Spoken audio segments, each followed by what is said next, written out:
सो है गाइस, ये इस ड्रामे का पार्ट 3 है। अगर आपने पहले के पार्ट्स नहीं देखे हो तो जाकर मेरे चैनल पर देख सकते हो। सो पार्ट 3 के स्टार्ट होती है जय को पास्ट लाइफ को दिखाने से। और जय के पापा काफी ज्यादा स्ट्रिक्ट होते हैं। वो सिर्फ जय के एकेडमिक्स में ही ज्यादा ध्यान देते हैं। और जय जो कि सभी चीजों में अच्छी होती है, पर फिर भी उसके पापा उसकी बहन को ही ज्यादा प्यार करते हैं। इससे जय को काफी बुरा लगता है और वो एकेडमिक्स में ही बेहतर करने का सोचती है और वो अपने बहन को भी पीछे छोड़ देती है, जिस वजह से जय के पापा जय को उसकी बहन को पनिशमेंट देने के लिए बोलती है। और ऐसा कर जय को काफी ज्यादा बुरा लग रहा था। इस वजह से वो रात को रो रही थी। लेकिन उल्टा उसके पापा उसको बोलने लगते हैं कि अगर तुम पढ़ाई में अच्छा नहीं करोगी तो कोई ना कोई तुम्हें नीचे गिराना चाहेगा, वो फिर तुम्हारी बहन भी हो सकती है। और ये बात जय के मन में बैठ जाती है। इस वजह से वो अपनी बहन से दूरियां बनाना चालू कर देती है। और अब जय बड़ी हो चुकी थी और इनकी फैमिली हर वीक चर्च जाया करती थी, पर जय को ये बिल्कुल भी बोरिंग लगता था। इस वजह से जय सोचती है कि उसे चर्च आने के लिए कोई ना कोई गलत काम करना पड़ेगा। और इस वजह से वो क्लब जाती है और ड्रिंक करती है और ऐसा करके वो फिर चर्च में जाती है। और ऐसे उसको काफी ज्यादा मजा आ रहा था और वैसे ही चल रहा था। और इसके बाद हम वही सीन देखते हैं जो कि हमने पार्ट 2 के लास्ट में देखा था। और वहाँ से जय अपने साथ स्योगी को अपने पापा के हॉस्पिटल में लेकर जाती है और उसको यूनिफॉर्म ऑफर करती है। तब इस टाइम स्योगी उसके लिए मान जाती है और इतने में वहाँ पर चॉय और योरी आ जाते हैं। तब जय और स्योगी अलमारी में छुप जाते हैं और इस टाइम हम देखते हैं कि जय सच्ची में ही स्योगी की केयर करती है, क्योंकि जब चॉय और योरी जय के बारे में बुरा बोल रहे थे तब जय उनकी बातों को ज्यादा सीरियस नहीं लेती, ऊपर से हंसने लगती है। और जब चॉय और योरी स्योगी के बारे में बुरा बोलते हैं तब जय उसके कान पर अपना हाथ रख देती है ताकि स्योगी कुछ सुन ना पाए। और ये देखकर स्योगी जय की तरफ हैरानी से देखने लगती है और इतने में स्योगी के फोन पर नोटिफिकेशन आती है। तब इससे चॉय और योरी को लगने लगता है कि उनके अलावा भी कोई इस रूम में है। इस वजह से वो अलमारी की तरफ जाने लगते हैं। तभी एंड टाइम पर जय चॉय और योरी को मैसेज कर देते हैं और बोलते हैं कि चलो कैफेटेरिया में मिलते हैं। और इस वजह से वो दोनों अलमारी नहीं खोलते और जय और स्योगी पकड़े जाने से बच जाते हैं। और जाते टाइम स्योगी जय को अपना वो यूनिवर्सिटी वाला किचन दे देती है और इससे जय स्माइल करती है। और इसके बाद चॉय जय और योरी को क्लास के बाद बाहर निकलते हुए देखते हैं और जय के पापा उसको लेने के लिए आए थे। और जय के पापा चॉय और योरी को भी अपने साथ आने के लिए बोलते हैं। और यहाँ पर योरी को जय के पापा काफी ज्यादा पसंद होते हैं, लेकिन चॉय को जय के पापा बिल्कुल भी पसंद नहीं थे और उसको काफी ज्यादा अनकंफर्टेबल लगता है। इस वजह से चॉय बोलती है कि मुझे यहीं पर ड्रॉप कर दो और वो अपने साथ योरी को भी आने के लिए बोलती है। तब योरी उसको ऐसे ही उतर जाने का रीजन पूछने लगती है। तब चॉय बोलती है कि तुम्हें क्या पता नहीं जय के बहन के साथ क्या हुआ है। और हमें पता चलता है कि जय की बहन ने एग्जाम में फेल किया था। और ये दोनों बस स्टैंड पर जाकर बैठते हैं और वैसे इस तरफ कार में जय और उसके पापा बात कर रहे होते हैं और जय के पापा जय को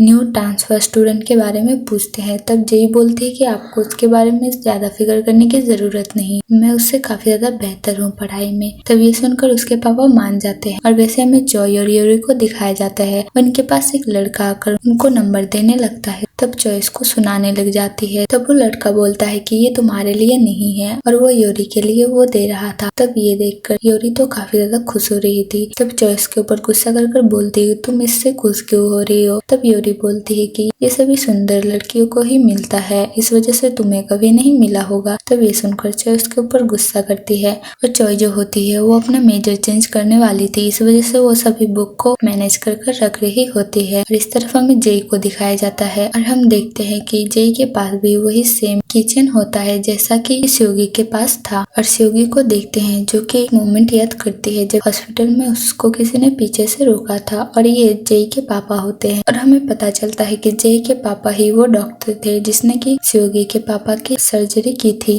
और उस दिन स्योगी ने जय को उसके पापा के साथ भी देखा था। ये देखकर वो काफी ज्यादा अपसेट थी, क्योंकि उसको इतने सालों के बाद उसके पापा के बारे में पता चला तो भी ऐसे।